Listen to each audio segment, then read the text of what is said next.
So now I'd like to introduce our speaker this morning. Our guest speaker is Dr. Kirpal Singh. He's a medical doctor.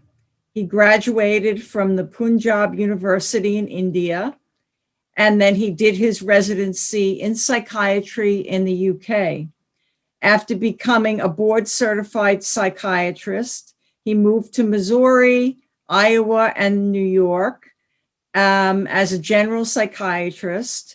And then he moved on to Florida in Daytona Beach, where he currently presides. He says he's always been interested in interfaith and intercultural affairs as applied to healthcare and civil rights. He is a practicing Sikh belonging to the Khalsa tradition. Please give a warm welcome to Dr. Singh. Thank you so much for being with us today. Thank you, Reverend Kathleen. Let me, all my brothers and sisters, thank you for your time and being here to discuss about one of the not very well-known faith called Sikhism. Hopefully, you may have seen some of the videos and other things which Reverend Kathleen sent to you. My presentation is going to be two parts. One, a brief speech followed by the slides. And when I show the slides, you can stop me at any time if you have any questions.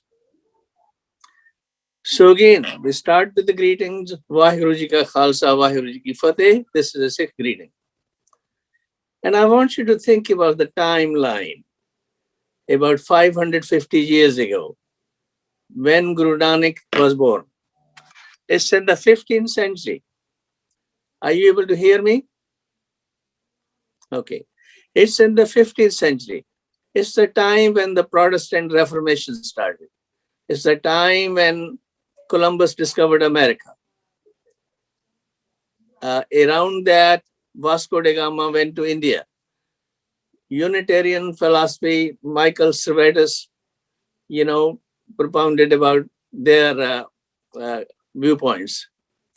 So it's around that time that Guru Nanak was born in a small village in Southeast Asia, which is now Pakistan.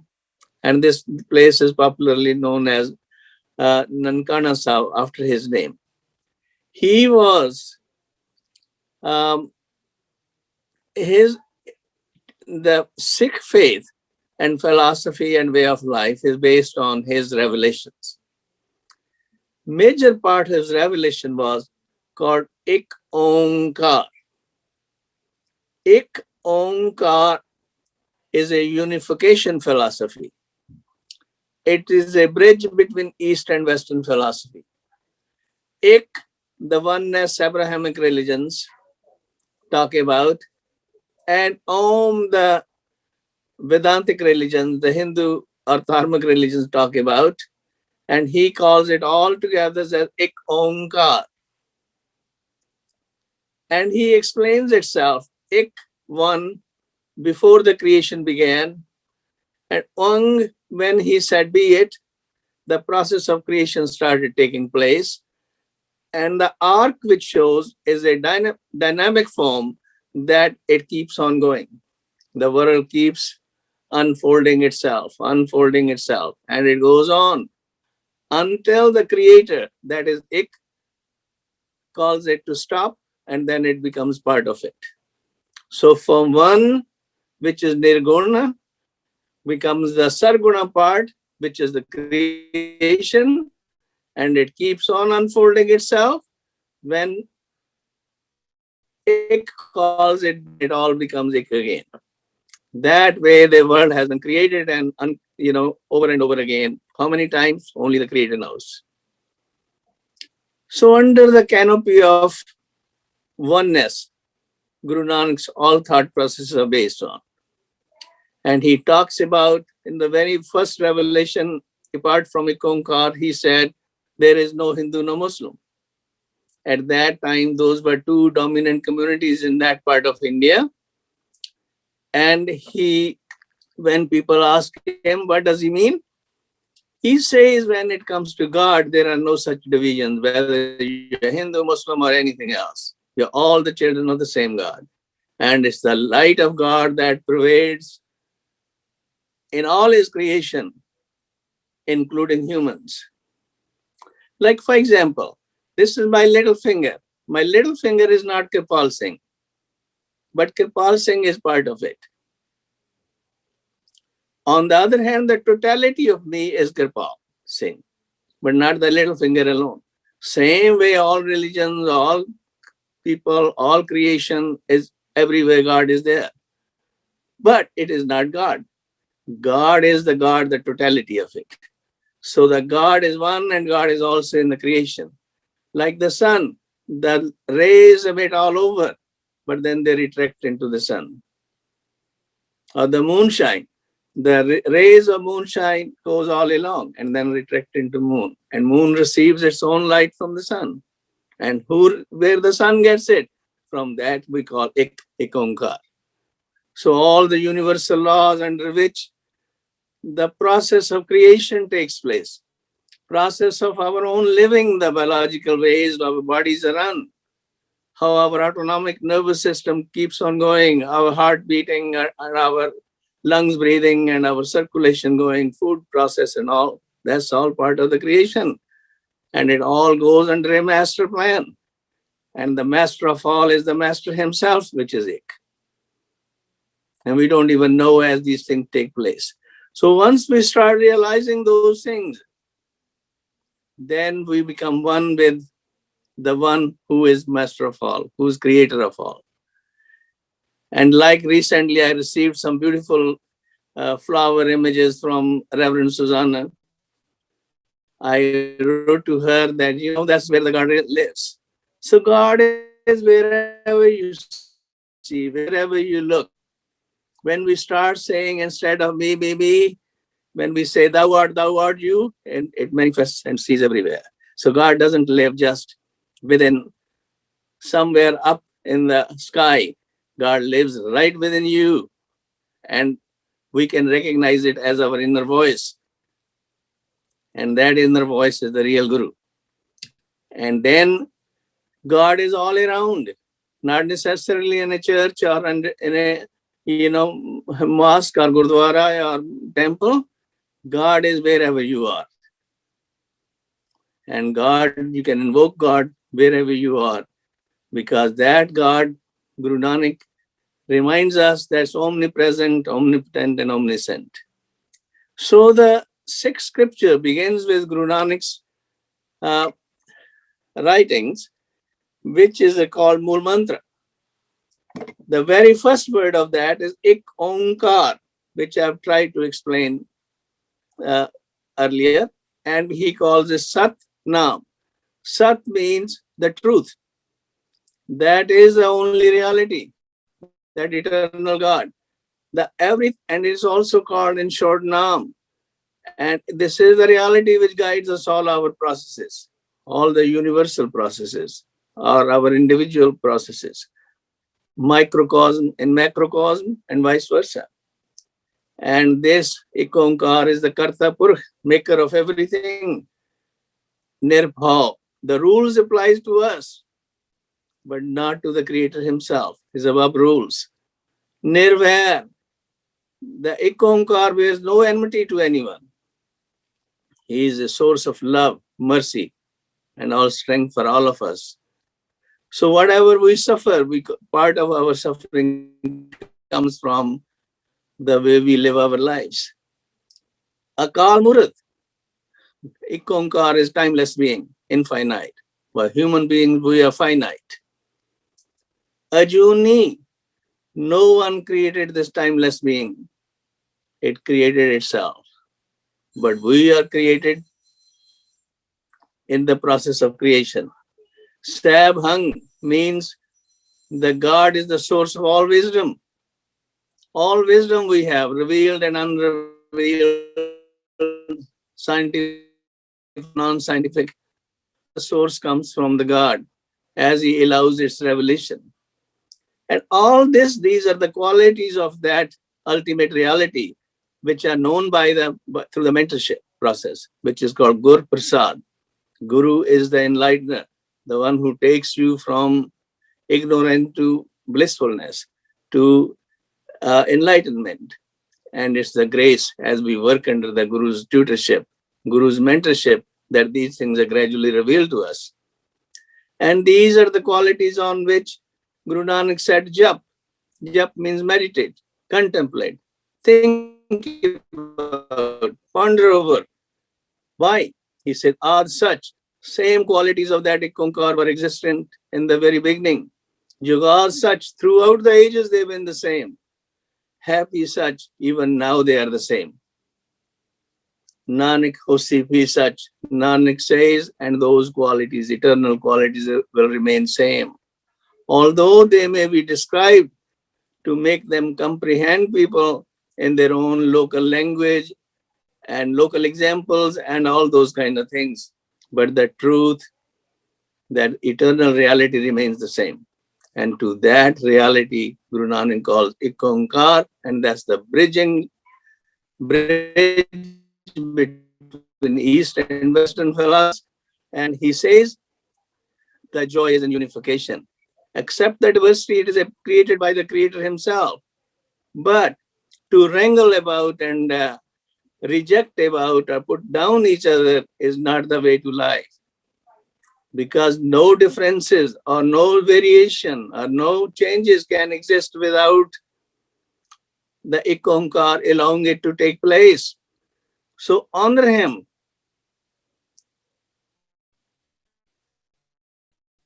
by recognizing it. Accept it that it exists, but you don't necessarily have to believe in everything around you. That's why he gave you the master rule. As you sow, so shall you reap. You have a choice, what we call free will, which is not absolute, of course, it's part. Absolute will is with him. Even saying him is not correct because God has no gender. So just for out of convenience, was saying that. It's the whole process of life is really based on as you sow, so shall you reap. And our salvation lies not after we die. We right here as we live our lives. We create a heaven by acting appropriately, collaborating, helping each other, or we can create a hell by discriminating each other or treating brutally and badly other people. So instead of waiting for salvation to come in the end, because everything is in the hands of the God, it's only the grace of God which liberates. But our duty is here and now to attend to our time and do our bit to live according to the way the God has prescribed us.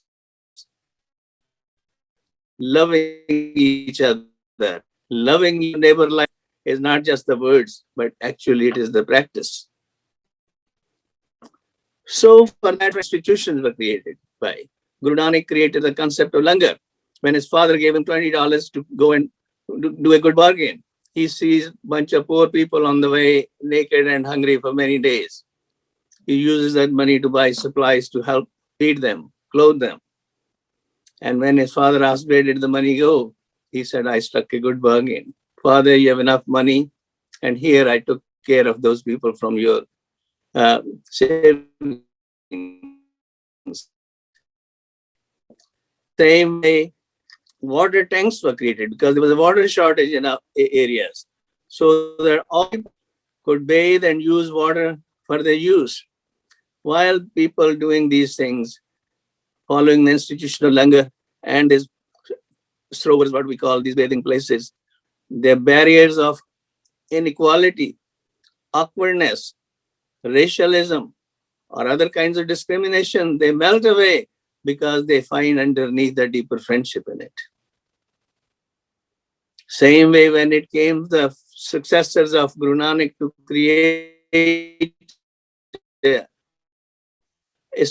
that only created, included his writings and his other successors, but also similar thinking people who were from the Hindus and Muslim traditions prevalent at that time.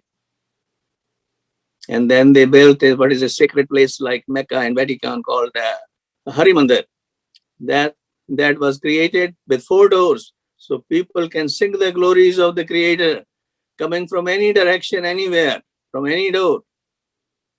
Because we originate from one, we're going to go into one back.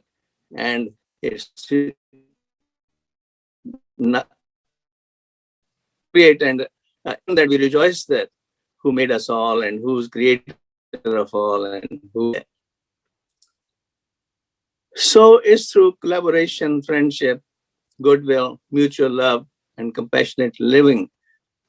His philosophy created a peaceful coexistence. Then that, during his lifetime, he was known, Guru Nanak, as Nanak Shah Fakir, Hindu the Guru, Musliman the Pir.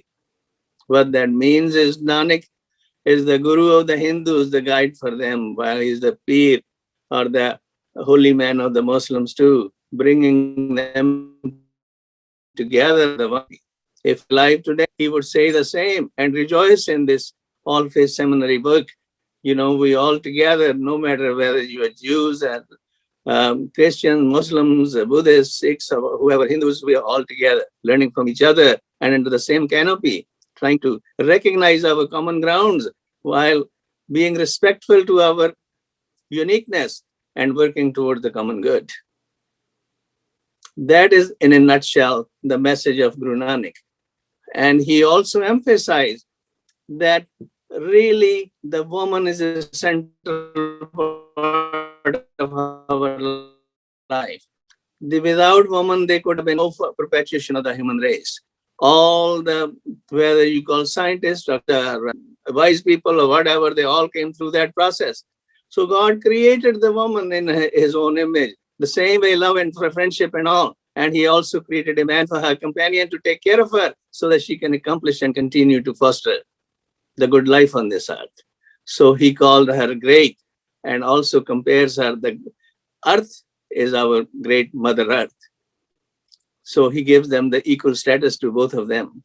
So in other words, the respect for women and care for them is an essential part of worshiping God.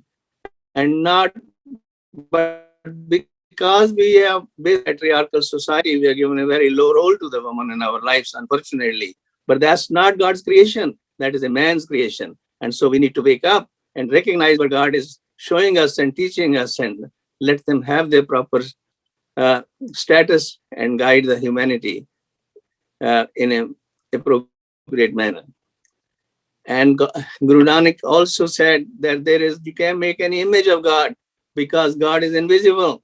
The only image we make is whatever we think God may look like. But no one has ever seen God. Only God himself can exist God, but you don't see it. And the same way he said, as for sacrifices to please God, there are no sacrifices needed. We need to sacrifice our ego, create humility. And humility is the door which opens the oneness with each other and oneness with God. So he says in his teachings that talking about truth is supreme, except truthful living or ethical living. So he emphasized action over than simple talking. And so our script, our building, our all other institutions are created to unfold this in a gradual manner. How to develop a society along with teachings of Guru Nanak. So really that's what is the origin of egalitarian society concept in Sikhism. Then there was another interesting situation when he was about 14 age. He would wear a Janev. Janev is a sacred thread which comes from the Hindu tradition. But he asked the priest, what will it do for me? Will it create in me the status where I will connect with God? He said, no, it'll give you the right to read scriptures. He said, okay, then can my sister wear it? He said, no, women are not allowed. He said, why not? my sister is older than me, and she is the one who takes care of me and gives all her love. Why can't she do the same thing which I can do? Then his friend was Mardana, who was from a Muslim background. He said, can Mardana also have that Janeu? He said, no, he's Muslim. Guru Nanak said, I don't have discrimination. I want something which connect me to the Ekonkar, who's the creator and maker and teacher of us all. So having said that, when the ninth successor of Nanak, when there was the rights of Hindus, were under, at that time, under great peril, because they were forced to convert to another religion. At that time, it happened to be a fanatic emperor called Aurangzeb. The very good Muslims at that time who also opposed him. But the ninth Guru took their cause, and then he gave his life, but not the right for people to choose whatever religion they want to follow. So the same, in the form of Nanak, he rejected the Janeu because of inequality, while in the ninth form, he fights for the right of those, for people to be able to choose whatever they want to choose. So it is important that we must speak for each other's rights and each other's, opportunity to achieve the fullest potential by making appropriate choices. So to impose some views or impose a way of life on another person who doesn't want it that way is no less than terrorism. And Guru Nanak's philosophy and his successors vehemently opposed it. Eventually, it led to the creation of a special order of Khalsa, in which Khalsa's charge was by the Guru that they must take care of the poor and the hungry and also protect the human rights of all people, no matter whether they were Sikhs or non-Sikhs alike, because our allegiance is to the Creator. And whatever Creator wants, that he wants the proper care and opportunities for his children. And we must make sure that they are possible. So they will fight for the rights of the people. And as a last resort, if necessary, they'll also be willing to rise up in arms to protect them from being persecuted or vanished away by force. So that's briefly, I want to have that background share with you. And now we can go to the slide.